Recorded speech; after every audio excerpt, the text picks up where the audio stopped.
So welcome everybody to this Tuesday Talks. I am Jessica Rosenblatt. I am the Executive Director of the Ohio Arts Professionals Network, and I'm so glad you are all here today. For those of you who are new, this Tuesday Talks, this is a free virtual learning series that we host throughout the year. These sessions are held once a month on Tuesdays at noon and are open to both OAPN members and non-members. This series is one of the many ways that we work to connect, educate, and strengthen our performing arts community by bringing together presenters, artist agents, and arts leaders from across Ohio and beyond to share knowledge with one another. Before we dive into today's program, I'd like to take a moment to thank our 2026 annual sponsors who are year-long supporters of OAPN. Our platinum sponsor is Lemon Grenade Creative. Our diamond sponsors are Ohio Contemporary Ballet, Well House Hotel, Tapestry Collection by Hilton, and the Courtyard Marriott, which are our hotel conference sponsors and partners. Our gold sponsors are Bill Blag Magic and Illusion and VBO Tickets. Thanks again to all of our sponsors for investing in the work that we are doing in our statewide arts community. For more and to view all of our annual sponsors, visit oapn.org. All right, now on to today's session. Today's Tuesday Talks is Competition versus Collaboration, Rethinking How We Work in the Arts. And we are with Krissy Hartman, who is not only, let me admit more folks, the Executive Director of the Springfield Arts Council. She is also one of our newest board members. So welcome, Krissy. I would like to give your brief bio introduction here, and then I'll hand the baton over to you. Krissy, named Arts Educator of the Decade for the Dayton Region by Broadway.com. Krissy Hartman is the Executive Director of the Springfield Arts Council, where she has spent over a decade building nationally recognized arts education programs. A passionate arts advocate for arts education, she leads the award-winning Youth Arts Ambassadors program and is dedicated to expanding meaningful arts experiences throughout her community. Krissy, I'm going to hand the baton to you to take away this conversation today. All right, amazing. Thank you. Thank you. I see that some people have already started doing it in the chat, and I know a lot of the wonderful faces in here already. But if you wouldn't mind popping in and just saying who you are, where you're from, so I kind of know how to tailor this conversation a little bit more. I know Jess just kind of talked a little bit about my background, which is a lot. It's a wealth of time in arts education. So I do speak from that sort of background, which is why collaboration is always at the forefront of my mind. But I do want to touch base with you all on what the Springfield community looks like, because a lot of what I'm going to talk about is very, very specific to what our arts ecosystem looks like. So here in Springfield, we are, sorry, I'm reading. Hi, Stephen. So in Springfield, we have a very rich and robust arts community. We do sit right in between Dayton and Columbus. So Columbus is about 45 minutes to an hour away. Dayton, 35 to 45 minutes away, which obviously, I mean, Ohio in general has a very robust artistic community, which I know we are all aware of. But here in our region, it's very, very rich. And in Springfield, we have us, the Springfield Arts Council. We're a presenter, and we're best known for we run the longest running admission-free performing arts festival in the country, moving into our 60th anniversary opening on June 11th. But we also do a ticketed series down the street from here at the Kuss Auditorium, which is a part of the Clark State umbrella. It's at the Clark State Performing Arts Center. It's a 1,500 seat house, and they also have a black box theater that we present in. That is also home to Clark State Performing Arts Center does their own presenting series as well. And we also have a symphony, the Springfield Symphony, and their home is also the Clark State Performing Arts Center. So just with those three organizations alone, three large presenters bringing in performing arts year round, we've got a pretty robust artistic ecosystem here. You'll hear me use that phrase a lot. We have a pretty robust artistic ecosystem here with just performing arts. And then we also have some pretty impressive visual art going on here. We have the only Smithsonian affiliated museum in Ohio with the Springfield Museum of Art. And We also have several community theaters, several dance schools. There's 7 different school districts here in Clark County, and every single one of them have their own arts programs. So we're very, very fortunate to be in this small-ish community, mid-sized community of about 50 to 60,000 people, but that has a thriving arts community. So this is why competition versus collaboration is something I'm so passionate about. Um, most of us all entered the arts because we believe in creativity, we believe in community, and we believe in connection. But the arts sector is often operating under this scarcity mindset. We're competing for the same audiences, we're competing for the same sponsors, we're competing for the same artists, and we're competing for the same grant dollars. So, what I want us to be able to talk about today is how, yes, it is so true that arts organizations, we are competing for these audiences, for the funding, for the attention, for the artists, for the tours. But I firmly believe that our communities can benefit more when these organizations are working together strategically, when the agents and presenters and artists, when we are all working together to be able to collaborate rather than seeing each other as competition here. So, like I said, I come from education, so that means I'm going to ask people questions and I hope that you answer them. And it's not just me talking to a wall. Trust me, those of you in here who know me know I could talk for 3 hours without anybody responding, but I would like for you to respond to me, please, whether that's in the chat or raise your hand or pop on. So I'm going to open the floor with when you think about your specific work. I know we have agents in here, we have artists in here, we have presenters. Think about your specific work. And do you feel like you feel the pressure to compete more or that you see more opportunity to collaborate in what you're doing day to day?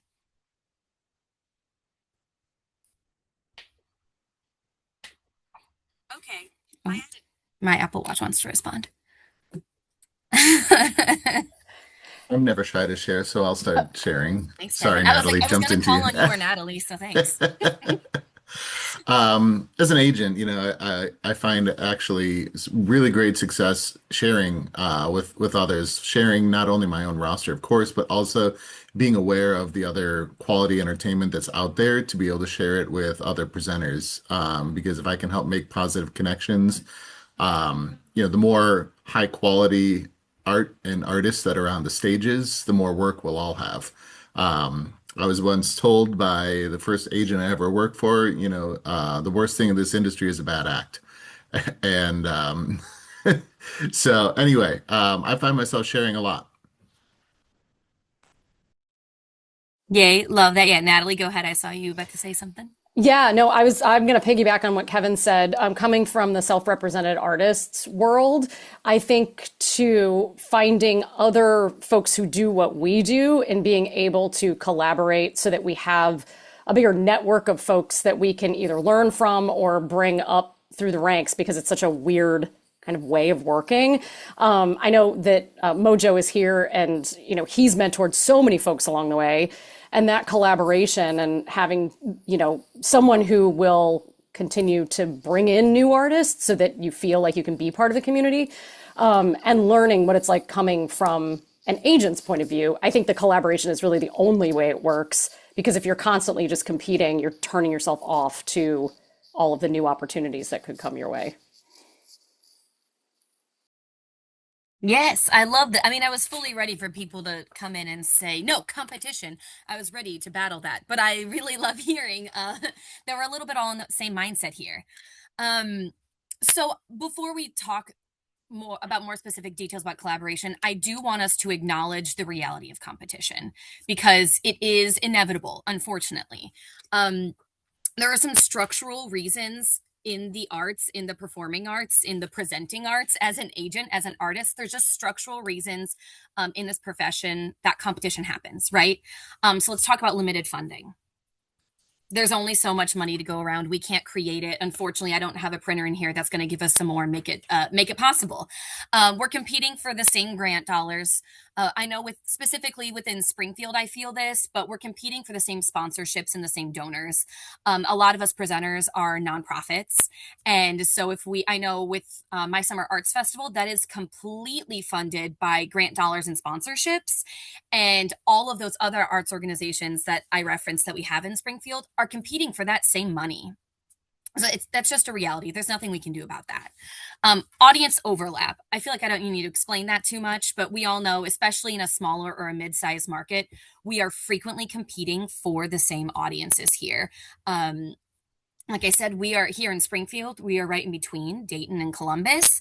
And it's easy to be able to look at those as, oh no, they're my competition. I am firmly of the mindset that their sold out show does not affect my sold out show, and we should be celebrating everyone's sold out show. I know some of you are in here like, yeah, Krissy, I've heard you say that sentence 1,000 times. But it's just a fact. But it's easy to look at it that there is an audience overlap. It's just factual. The same people who saw my Wizard of Oz on Ice that I had in February are going to see Disney on Ice in Columbus. That's a fact. Touring schedules. I'm feeling this heavily right now with me and Kevin Peters in our email thread this morning. But it's just a fact, trying to figure out how you can fit artists in because of their schedules, because of venue schedules. It's difficult, and that can cause competition. And then visibility. I know that we can feel this heavily in, I'm not using the term oversaturated market in a negative aspect, but it can be. I know in Springfield, we have a very saturated market, and it can be difficult because when you're pushing out, there's a different show the symphony has a show this day, and then the Arts Council has a show this day, and then the Performing Arts Center has a show this day. People are like, okay, I saw that there was one show, and sometimes they have a tendency to ignore what the other ones might look like. So making sure that this isn't, again, a little bit more specific to Springfield, but I know it happens in other markets. Making sure that you're grasping that community attention to be able to come see your show. But I think that we all need to be conscious of, I'm already jumping into the collaboration because I hate talking about the competition part. But making sure that we're being conscious that we're not putting down the other community attention, the other media coverage, and we're just looking for ways to make sure that we are, in addition, supporting our own performances. So I do think that we should acknowledge the fact that healthy competition can be very, very positive. Healthy competition, those of us who were raised in the arts, especially, that when you're auditioning for a musical, it's good. You don't just want to walk into the room and know you're going to be Annie when you're auditioning for Annie. You rise to the occasion when the girl next to you also has red hair and can belt her face off. So I do believe that competition can help us raise our artistic standards. If you are the only juggling ventriloquist that exists in the world, there is no desire for you to raise your artistic standard because you're it. You're the only one. If someone wants a juggling ventriloquist, they're going to pick you. So it can challenge you as an artist, challenge you as an agent to make sure that you are always being of the highest quality. Like Kevin said, there's nothing worse than a bad act. So healthy competition can help breed that raising of our artistic standards. Of the same mindset, it can help inspire innovation. I'm very much of the mindset that boundaries should be freeing. So rather than going, oh no, there's another Beatles tribute act, I guess we can't be a Beatles tribute act. What can you look at and say, well, that's what that Beatles tribute act is doing, which has its place. And people might want just a Beatles tribute act that is dressed in Beatles costumes. I'm making this up. But that is just dressed exactly like the Beatles and performing exactly how the Beatles did it when they were alive. But then you can say, well, what might someone else be looking for in my Beatles tribute act? I can add in projections. I can add in flashy lights. I can add in something that's more like 2026. That other Beatles act is still relevant, is still important, and still has a place. But how can you make sure that you're seeing that competition and not seeing it as, well, we're just better? Make yourself different, not necessarily better. Use that to breed some innovation here. And it also, healthy competition can help your organization. This is more on the presenter end, but can help encourage your organization to define their identity. Especially, this is very specific to what we do here in Springfield, but all of the resident arts groups, we sit down and I know. So if there's an agent out there that has any sort of symphonic orchestra, I'm not going to book them because we already have our symphony. That is their cultural identity. They are the symphony in our town. So Krissy's not going to bring that in. The Springfield Arts Council isn't bringing that. I've had conversation then with our Performing Arts Center, and they're taking over the end of bringing in the Broadway tours. So then I don't have to look at bringing in the Broadway tours. We all have conversation to say, this is what's a priority in this season for my organization. So that then we're not straining our arts ecosystem at all. We are all saying, this is my piece. This is what I'm bringing to the table. This is what you bring to the table. So that our community can still get all of that, right? But we're not looking for one organization to bring all of that in. And the organizations aren't competing saying, well, you brought in that national Broadway tour. I wanted to bring one the next week. They've got that handled. We have our own cultural identity. But those are the positives of competition. I think it can bring those things in, but it can be really, really harmful when then it does bring in duplicate programming. Again, this is in a community like Springfield, but if we're bringing in the exact same acts, if I'm bringing in a Journey tribute band and then the next day the same Journey tribute band is going to be at the Performing Arts Center, then we can be in trouble. Donor fatigue. Oh, we just had our annual fundraiser last week, and donor fatigue can just be so real. I know presenters, a lot of you probably feel this, but when everyone is going after the same donor funds, they don't want to hear again. They don't want to be asking for more money. And you might know that, well, but what I'm doing really, really needs this funding. To them, it's just another person asking for another $100 or whatever it might be. Fractured audiences can be a problem, as we know it. I feel like I don't need to talk too much in detail about that, but fractured audiences can be problematic. And truthfully, what I feel can be one of the biggest problems in competition is strained relationships in the arts ecosystem. A big, big thing that I'm going to talk about is specifically in the arts ecosystem here in Springfield. But what we in this virtual room need to be thinking about is the arts ecosystem, not just specific to a community, but specific to all of us. How are the agents and the presenters and the artists, how are we working together to create a cohesive arts ecosystem that we're not straining our relationships because, I wanted Natalie and you wanted Natalie too, and now we're fighting with each other, and I'm never working with Dayton Live because they got Natalie on the day that I wanted them. So just things to think about, making sure that competition isn't spilling over and becoming unhealthy and being harmful and creating that sort of competition.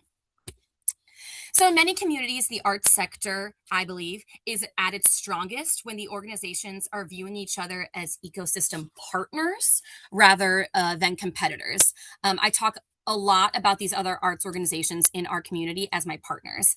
The Clark State Performing Arts Center, Gary Geis School of Dance, the Springfield Symphony, the Springfield Museum of Art.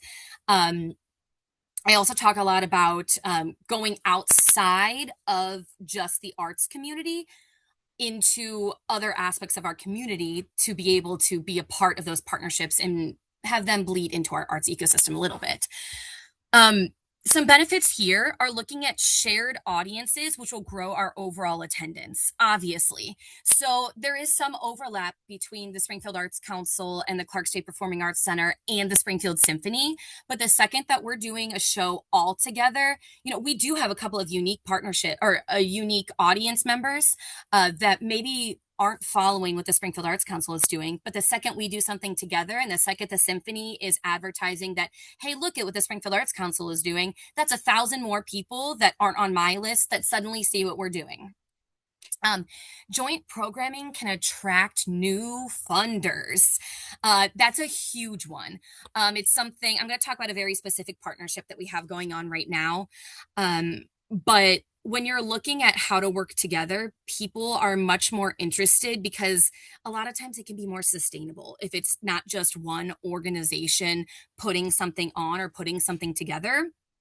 I know Ohio Arts Council specifically has a lot of different grants that you can apply for that are much stronger when you are saying, I'm working with this artist and this arts organization for us to put this together. Then they find it much more appealing rather than just it being siloed to one organization. Artists can benefit from deeper engagement in a community.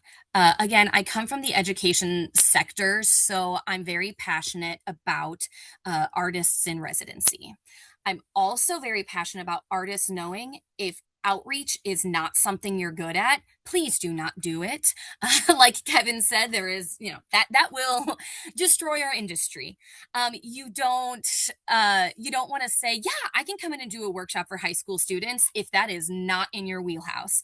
However, as a presenter, I know that agents, your artists are more marketable to me. If you say, hey, they'll come in and do a public show on Friday night, but that's after doing the full week we have 7 different school districts. So if they're coming in and doing a full week where they're popping into every single school district, we're getting all of those parents and families and teachers and people who may not be on our mailing list already, but we're getting them engaged because, now they've worked with Natalie all week and they're like, oh, I have to go see her perform live. And that's also just engagement in our community that can then help with the cultural identity as a community. We all know the arts have a tendency to be seen not as a necessity. And I would like to believe that everybody in this room sees the arts as a necessity, hopefully.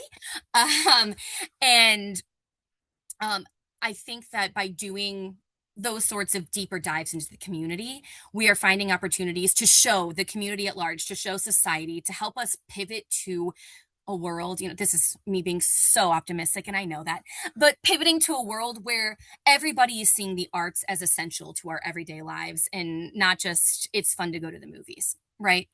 So if we start here, if we start at these smaller levels of just saying like, hey, agent, I'm looking for an artist. I want to do this public performance in my 1,500 seat hall. But then actually the next day there is the State Theater that we also have in town. That's a 300 seat house. I think that I could have your artist come in, do a couple of workshops, then come to a performance at each of those, have the performances be a little slightly different, catered to a different audience potentially. So that then we're touching everyone in our community with just this one artist alone. And then that artist is getting to be able to spread their work to those people too. So it's more face time for that artist, for that agent. You're getting your artists more work, and presenters, we're getting our people out there. We're spreading the message of the arts, right? So I'm going to talk a little bit specifically about a partnership that we have going on right now in Springfield. We're hopeful that it's going to be pretty effective here. But we are partnering with the Clark State Performing Arts Center. We are frequently partnering with. It is one of the only ways that both of us are able to bring in artists that cost more money that we would not be able to afford without us just going in together. It gives us an opportunity to do bigger risk with potentially bigger reward. But we are looking at this new partnership with the Clark State Performing Arts Center, with Springfield Symphony Orchestra, with Gary Guy's Dance Company. And we are also now starting to bring in other partners with the Heritage Center in town, with the Springfield Museum of Art, with the Clark County Public Library, with the NAACP. We're all trying to come in together to put on a production of Ragtime. Now, this show is incredibly relevant. The themes are very important to our community right now. But this performance is something that, one of us right now doesn't have the capacity to put on a $40,000 production. But if we're all coming together to be able to put this on, we can do that. And then we also have the advantage of shared marketing, of shared audiences, of an expanded artistic scope. Unfortunately, this came in too late for actual grant funding. But we know that this model, we're looking at it being able to be stronger for grant proposals in the future, because we're trying to use this as a model for maybe this is something we can do annually, so that we can have one big community-wide something that can do a deeper dive that's a bigger community message and not just bringing in an artist for a one-off show, which still does have meaning and is still powerful. I don't want to say we can only have artists coming in if they are doing a deep dive to our community. No. I'm just looking for other opportunities here. But Collaboration can allow projects to exist that no single organization could produce alone. This is very specific to presenters, obviously, but it's all of us being able to use the resources that we already have to be able to put something on that our community has never been able to see before. In this capacity, it is the Springfield Arts Council. We're more in a producing capacity than a presenter capacity, but it's still the same thought behind a collaborative process, being able to put something together that we've never done before. One of our biggest partners here at the Springfield Arts Council is actually our Parks and Recreation District, which is something that a lot of people aren't thinking about. I know in the education sector people do, but our Summer Arts Festival is put on in an outdoor amphitheater that is in one of the parks that our local Parks and Recreation District runs, maintains. They do everything for the facility. Like I said, this is a 60-year, we're going into the 60th year of this, and we have always, this new amphitheater that we're in, it hasn't always been in this amphitheater, but it has always taken place in a park that is run by our Parks and Recreation District. So they're our longest running partners, 60 years of this partnership, which we were built upon that sort of partnership. So it wasn't something that we had to look into thinking creatively, but as presenters, as artists, as agents, how can we be thinking outside the box that it's not just looking at collaborating specifically with artistic organizations? What shows do you have that make sense to partner with? Like I said, with Ragtime, we're partnering with the NAACP. What shows do we have? We have a lot of strong women's organizations in town. So what shows do you have that we can be partnering with women's organizations? Because I know as presenters, a lot of it can be, oh, I love the show that that agent has, love it. I just can't afford to bring it. But if they are able to offer up, oh, well, this show actually does have a message that might resonate really strongly with women. Do you have a women's organization in town that might be able to sponsor that?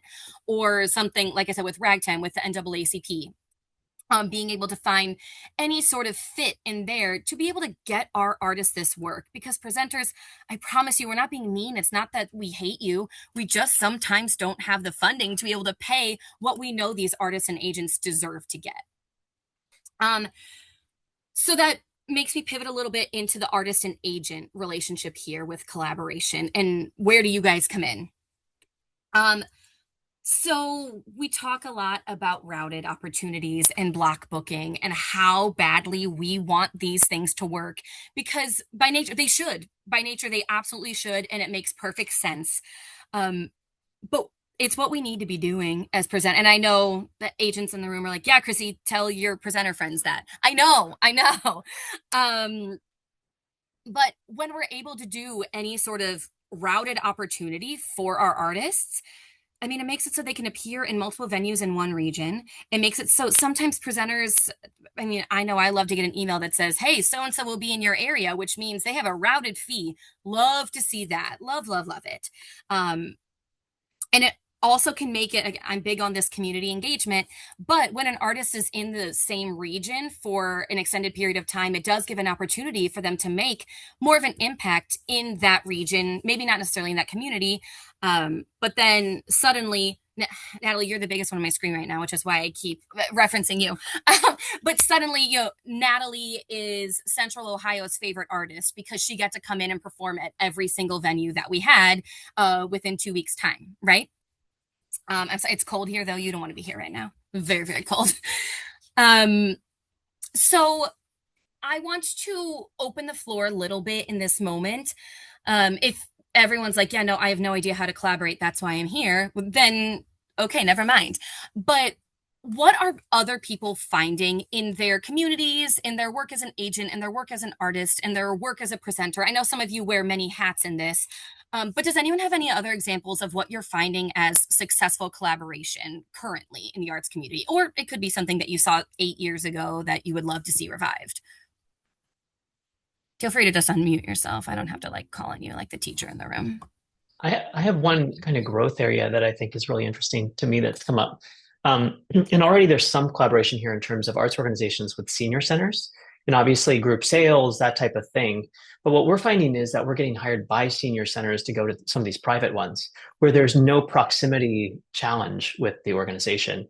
And I'm like, what if in addition to scheduling an outreach, you schedule a private performance at one of these really wealthy senior centers? And then again, you're doubling the amount that that artist is making when they're coming. And I just see so much potential that I don't think is tapped in that regard. So Yes, Stephen, I love that. I think so many people, when they think outreach, they're automatically thinking for youth, which is, I mean, obviously that's where it ends up being super relevant. But I think tapping into senior centers, tapping into that community can be hugely beneficial to artists. Yeah, love, love, love that. Does anyone else have anything that's like super successful? I'll share. Oh yeah, Gina. I think I have maybe an observation. And this is me not being an agent, but just more being an artist in my community. And I own and run a nonprofit theater company.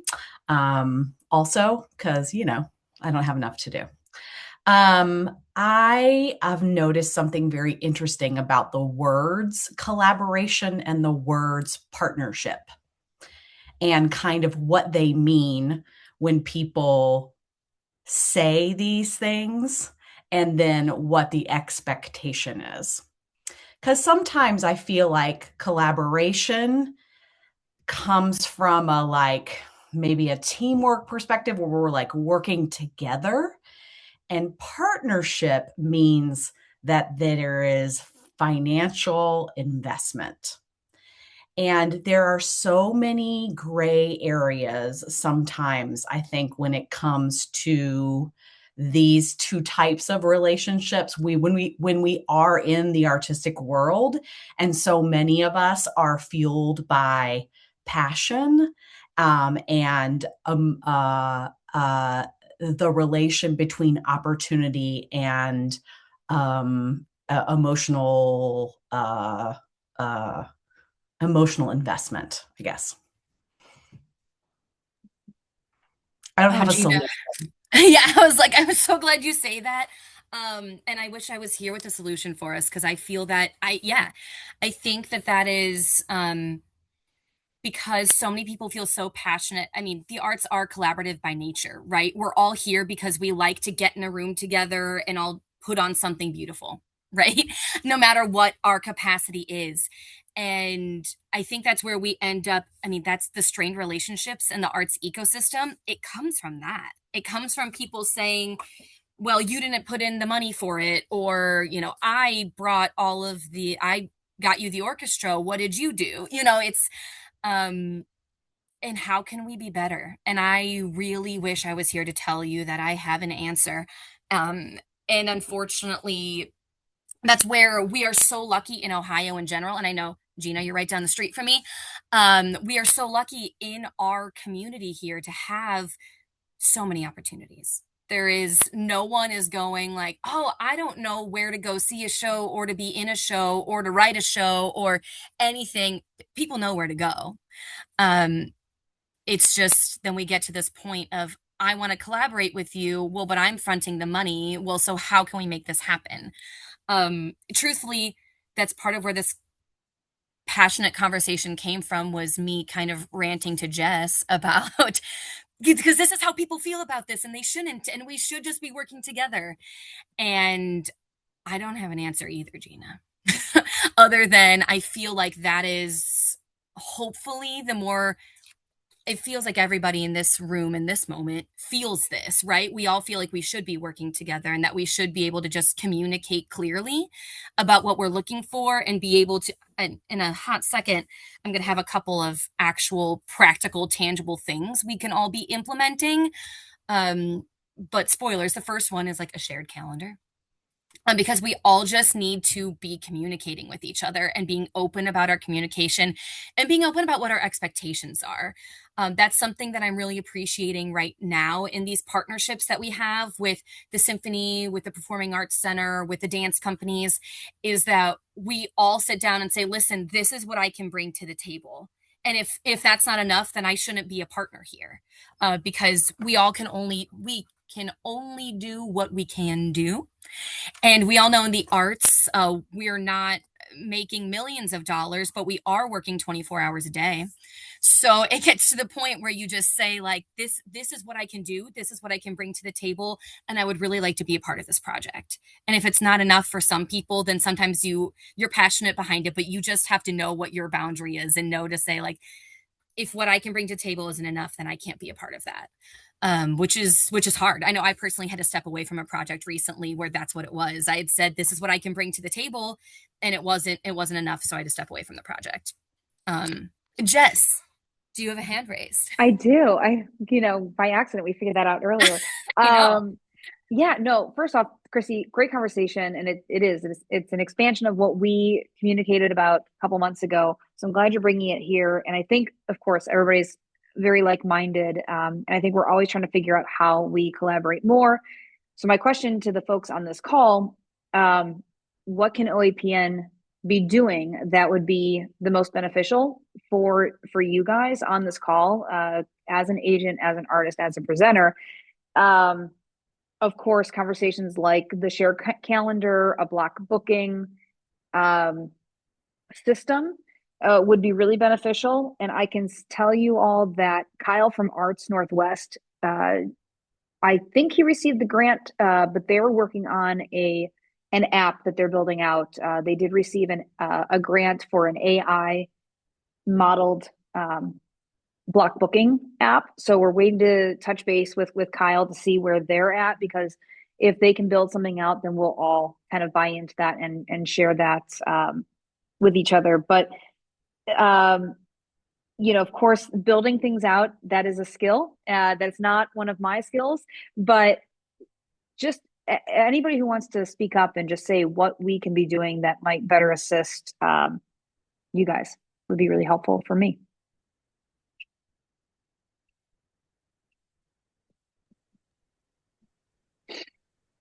Anybody?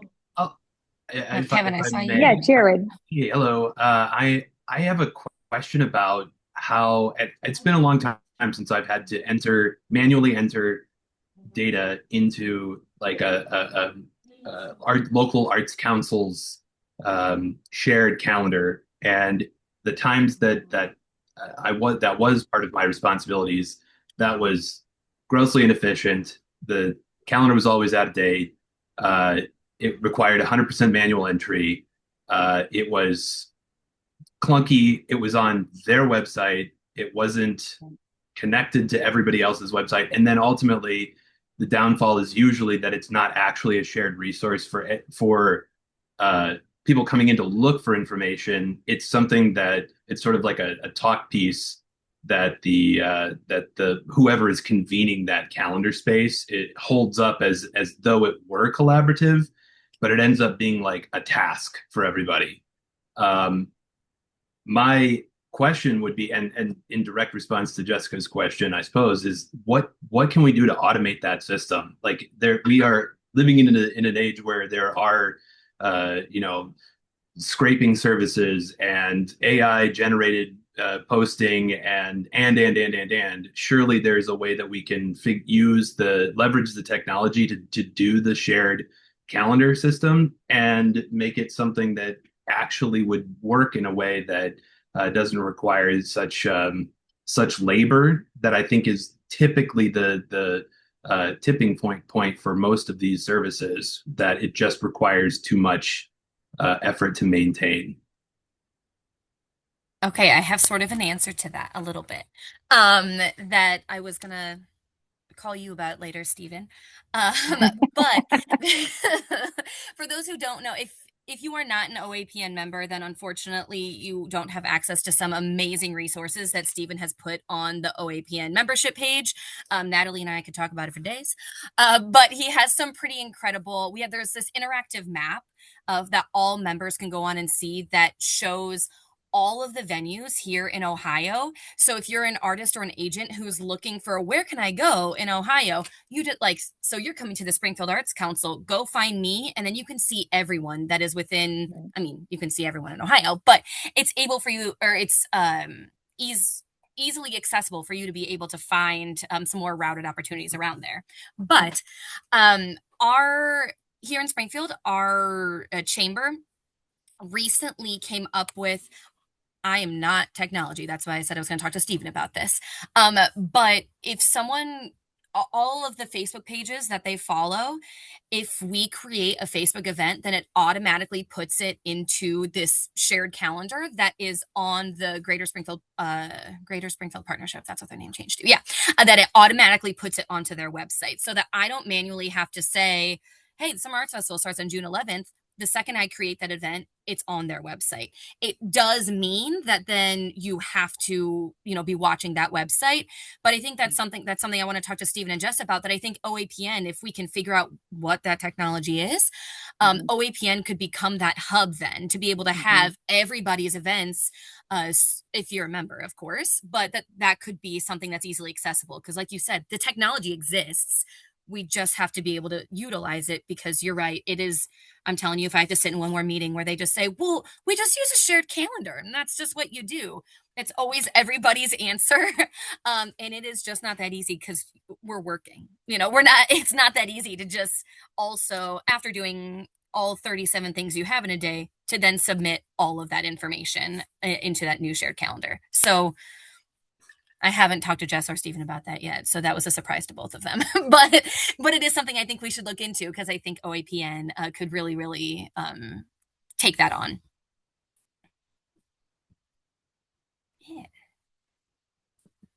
First, toss it really quick, Natalie, not to interrupt you, but No, Mr. of course. Mojo's had his hand up. Oh, yeah, great. I didn't see it. Go for it, Mr. Mojo. Thank you. I always enjoy these conversations tremendously. And the bottom line of what OAPN can do most effectively to help all of us is continue these conversations. The concept of collaboration among competitors is not new. And quite often we wind up focusing on tactics instead of strategy. And if we back up to the strategic level, we'll pretty much be guided as a group to what we need to do. We want to get to the root of these challenges. And quite often, like when we're talking about routing dates and routing fees and things like that, if we're dealing with a couple $1,000s make or breaking something, we've got deeper problems. And sometimes, or not sometimes, throughout my entire career, it always boils down to the artist fee giving something up. And if it's always just artist cut your fees $2,000, it says there's something else deeper that's not well. Competition has a lot of hard factors. The budgets are fixed. The capacities of the rooms are fixed. Programming schedules are often fixed, and a lot of the variables are simply out of our control. We don't know what's going to happen. Look what we're dealing with now, with skyrocketing airfares and skyrocketing lodging and travel. Some people predicted it a year ago, but we didn't expect to fall into the mess that we are now in. So for me, based on my experience, now remember, Mojo and the Bayou Gypsies is in its 41st season, so we are doing something correctly. I hope that makes a statement that maybe what we're doing is credible. And so the biggest factor that we can control as artists in this mix is to differentiate the venues, differentiate the artists, differentiate from a commodities market to an artistic and experiential originality, a once-in-a-lifetime experience every time an artist appears on your stages. And as a result, the rewards come quickly. The rewards are, you've got unique experiences that are like no other. It's a value and a reward for the audiences, for the donors who can have a magical VIP experience that is a once-in-a-lifetime memory.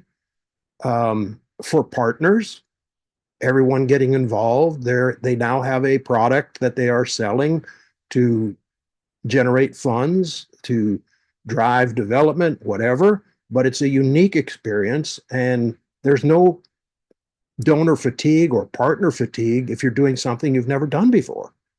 That's really valuable to me. It builds faith and value in the programmers, in the organizations, in the artists. And for me, I honestly want to say, being original is the most important factor. Be an original programmer, be an original venue, be unique so that they can't get what you have anywhere else. That really adds value.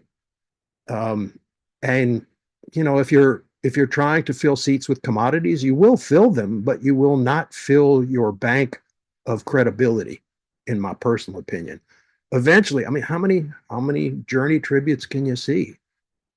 And how many Frank Sinatra tributes can you see? I mean, if you saw Frank Sinatra, why do you want to see a copy?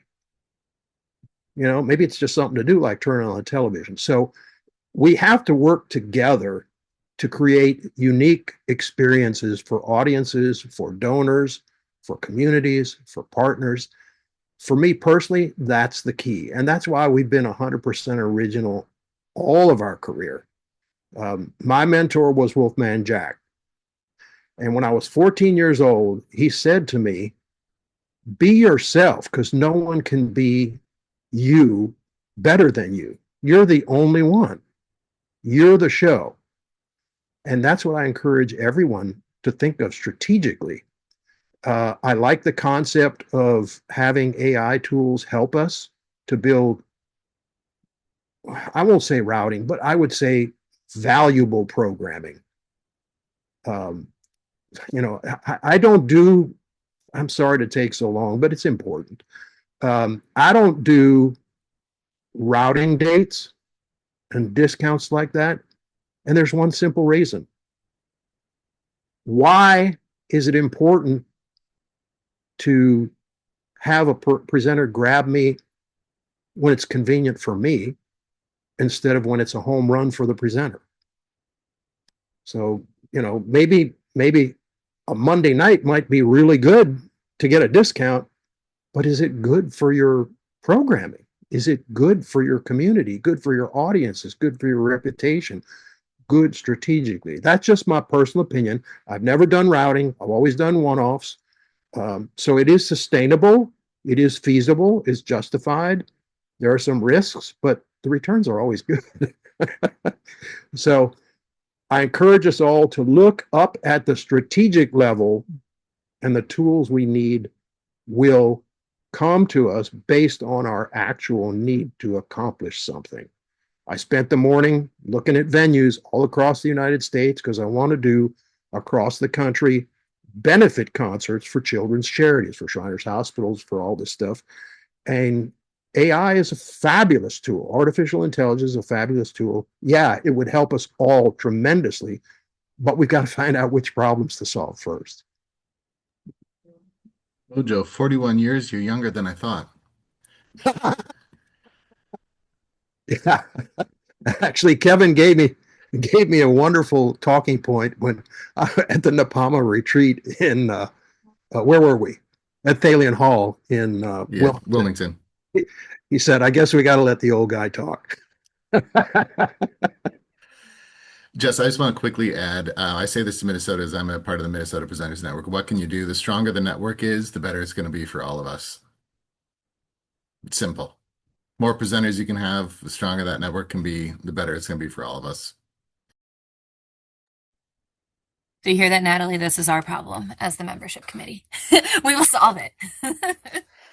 That's right. So if anybody here is not a member of OAPN, we would like to invite you to become a member today. We'll be happy to chat with you afterwards.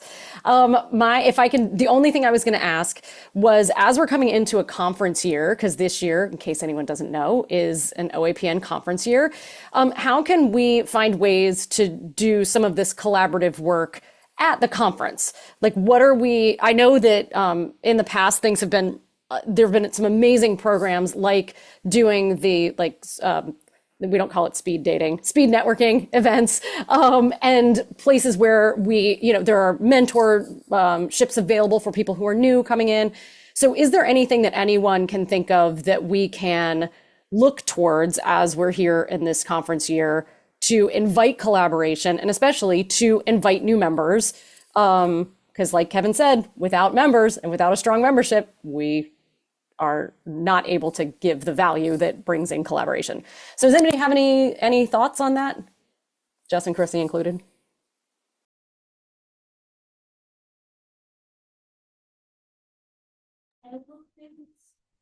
One of the best things about the speed networking, sorry, Jared, is that it is new relationships and the people you meet. It is very hard. I'm not looking at you, David, singling you out because you're not like this, but for presenters to get outside of their usual wheelhouse of contacts. David and I knew each other for almost 10 years before we finally booked, and that's going to happen. But he knew maybe I didn't have the right stuff, but he was willing to explore and have those conversations, and that doesn't naturally happen. So sometimes those forced conversations, it can be magical. You can meet some really great new things and new people. I'll just add on the thought that, well, first of all, the conference, we're projecting to have 40 or 50 presenters there, presenting organizations, which is our minimum goal of what we want to be there, which will be a significant increase from the last one, which will be great. But with that, I think there's this opportunity at the conference to have an ecosystem for presenter connections, a better ecosystem for those presenters to be in conversation and be in collaboration. And the better ties we can draw with them, the more that'll ripple out for everybody else. And that's the leaders of those organizations, but also the other people who can come from those organizations for professional development or whatever it is, just to make all those bonds stronger.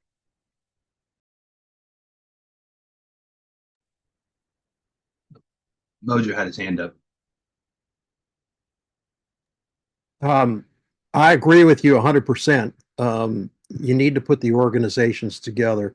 But we do need to focus on who's going to come to the room. And that's based on, for the most part, the presenting organizations. The challenge that North Carolina has is that the major presenters in their region are not attendees of NCPC. I've been active in NCPC, had exhibit booths there, spoke at their annual meetings, done all kinds of stuff. And what I had to tell them bluntly was, all the performances we've ever done in North Carolina have been theaters that are not part of the NCPC family. I booked them all in New York at APAP. So that's the challenge you have. It's putting people together so they match up. And we have to remember we're an entertainment industry. It's the performing arts industry. And it has to survive through the business side. And these are not new challenges. I mean, when I started in the industry, the APAP meant Association of Performing Arts Presenters. And it was through the action for years, probably 10 to 20 years of NAPAMA, that we finally got them to change the name to make it inclusive as the Association of Performing Arts Professionals. It's a community, it's a supply chain. We all have to come together, and there has to be a return on investment for everyone who attends. Jared, I want to toss it over to you. We're coming down to the last 6 minutes, but I want to add on to what Mojo said as well. Jared, take it away. Yeah, I think everybody's hitting on having the right people in the room. I think that's sort of been touched on a few times, so I won't belabor that. But I also would encourage us as a board member for Midwest Arts Expo as well, and previous member of various presenting networks. I think it's important to get outside perspective as well. I think that we know lots of smart people in our industry that we invite to come and comment or describe or teach or give practicable advice on various topics. And sometimes getting a view of yourself from the outside is a really helpful perspective. And so I would encourage us all to look at other areas where there are leaders that can provide some sort of insight about ourselves that we may not have may not be able to see because we're inside of it. And then I also think that looking to those who are in our industry but aren't in sort of our lane as even maybe a step before having to go outside the industry entirely. So looking at collaborations between the different organizations, like the League of Historic American Theaters, for example, doesn't necessarily have a programmatic element to it that would impact the presenting consortium. But it all, like, the amount of time that is spent inside a historic theater for sure, being concerned about whether the building cladding on the exterior is going to fall off or is within the bounds of their historic designation, pulls the executive directors away from their ability to focus on a program, which after all is what we're after. So I think that looking outside is definitely a benefit to us all. And then also I wanted to mention taking the amount of time that's necessary. Sometimes we do 1 hour sessions and everybody walks away with like the best of intentions, and we feel high on having an idea and a new friend, and the relationships are invaluable. I don't want that to be lost in what I'm saying right now, but I also think that doing deep dives into, and as Mojo said, thinking strategically about how we could move forward together is something that we often don't spend the time to do, and it takes more than an hour to get those things done. In fact, it takes more than 90 minutes or 2 hours to get those things done most of the time, and it requires accountability and follow-up as well. So yeah, Jared, so many great points. Everybody, this has just been such a wonderful call.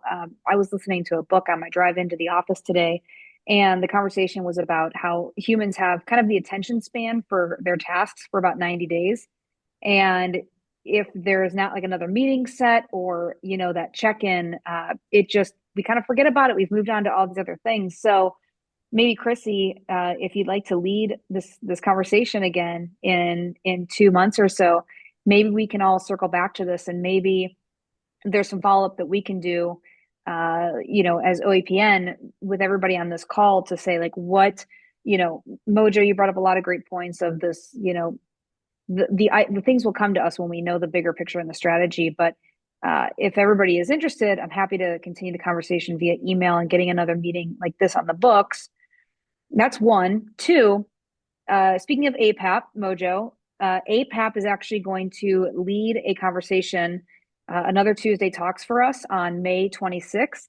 So we're going to put that information out here shortly, but our consortia groups have all been coming together. We're working on getting another meeting on the books, but we have self-dubbed ourselves the CPALs.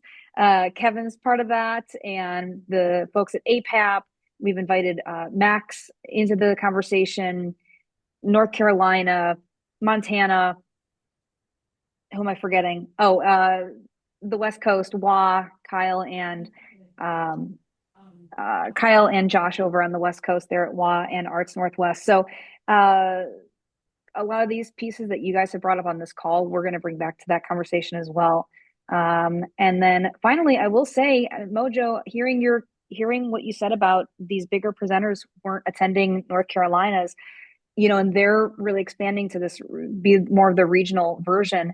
I put my ask out to you guys. If you're a member and you're inside our membership portal and you view our presenter list and you see somebody not there, or you enjoy working with folks in Ohio that you don't know if they're members or not, I gladly invite you to send me an email. It's info@oapn.org, and I will just toss that in the chat here. Send them my way. Feel free to introduce me to them. We want as many presenters as possible. It's been my goal. I've actually talked with the Ohio Arts Council about this. It's our goal to have presenters from all 88 Ohio counties. We are working on that. It was a harder task than originally thought 2 years ago, but we're still working on it. And again, if you have Ohio presenters, or even folks that are not from Ohio, but the surrounding states that you think we should have in our network, please send me an email. Please connect me with them directly, or just send me their email and I will gladly reach out to them, or toss those over to our membership chairs, which is Natalie and Krissy.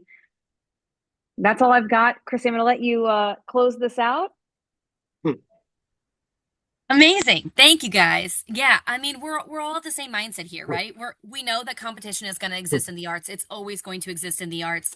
But I think that we can all build a stronger arts ecosystem if through relationships. I mean, that's what I was hoping we would land on, that we all knew it's all through strong relationships. It's all through working together. It's all through communication. And like Kevin just put in the chat, it's on building these conversations outside of conference, not just our 1 hour speed dating and then we never talk to each other again. So thank you everybody for being here and being able to participate. And I really, really thank you guys for being open to the concept of collaborating rather than competing, because that's how we're all going to survive in the arts world, right? Awesome.